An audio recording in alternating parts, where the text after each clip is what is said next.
strong for Skeena. Uncle Stan said I can choose 5 dogs for my sled team when I feel I'm strong enough, I say to Skeena, tossing her some suet. Snow swirls around the 15 other dogs chained to their houses nearby. I can choose any dogs except Rudy, Uncle Stan's lead dog. If I could choose Rudy, I wouldn't. I look into Skeena's blue eyes. You are going to be my lead dog, I say. I found Skeena last spring, a stray, matted puppy, hunkered under Uncle Stan's steps. The first time we hooked her to Rudy's tow line, Rudy snarled and lunged at her. Now she tolerates Skeena on the line, but barely. I tell Rudy that Skeena saves her energy for running, not fighting, but Rudy usually just growls. Skeena always listens to me, so I tell her things I don't tell anyone else. Uncle Stan knows that I'm already strong, I say. I'm taller than anyone else in 7th grade, but he says being strong means something else, too. And when I have that strength, I will know. I leave Skeena to chew on that thought along with her suet because I'm freezing and I have 6 more dogs to feed. I plan to jog home a half-mile down the road.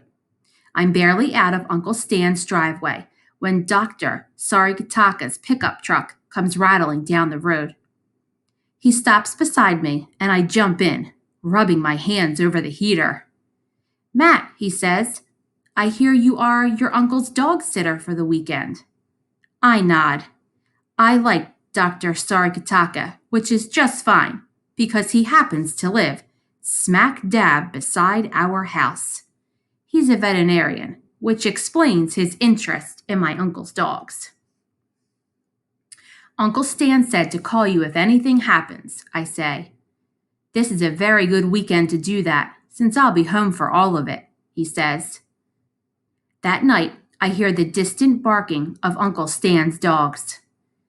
I imagine that a deer took a shortcut across his backyard, setting them off. I fall asleep, dreaming of my own dog team with Skeena landing. In the morning, the wind beats our house as I pull on the woolens, hat, and coat Mom laid out for me. She knows I hurry and often don't bother with the warm stuff. She tells me I won't look very cool with my frostbitten ears flopping like a Labrador puppy's. I jog to Uncle Stan's house and start feeding the dogs. I start with Koyuk, but glance towards Skeena's house. I always give her extra attention, telling her what she needs to know to be my lead dog. Her chain, her broken chain, is lying like a snake on the frozen snow. When I see her lying on her side near the back of her doghouse, I run. My knees hit the ground beside her. Her ears are rags. A gash bleeds freely below her right eye, and her fur is clumped with blood. I run to the garage and grab the first aid gear and a blanket. I wrap Skeena in the blanket. I try to bandage her gash, but there's too much blood. I followed her trail of blood with my eyes. It ends at Rudy. I get up to check Rudy. She has teeth marks on her ears, but nothing serious.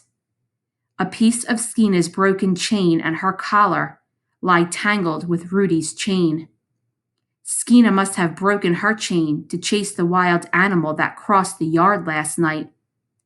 When their chains became tangled, Rudy must have battered Skeena until Skeena slipped out of her collar and crawled away. I tell Skeena that I have to get Dr. Sarikataka. She is shaking horribly. I can't leave her on the cold ground. I tuck the blanket around her and hoist her into my arms. I stumble to the road.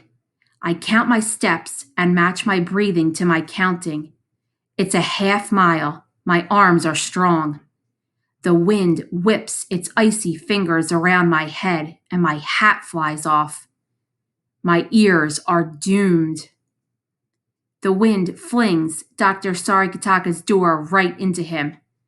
I don't know if he looks surprised from that or from seeing me.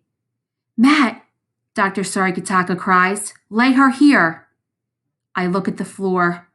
No, I say with a gasp. She needs something soft. Dr. Sarikataka is as fast as the wind as he snaps out a thick towel. I put her down, my arms trembling.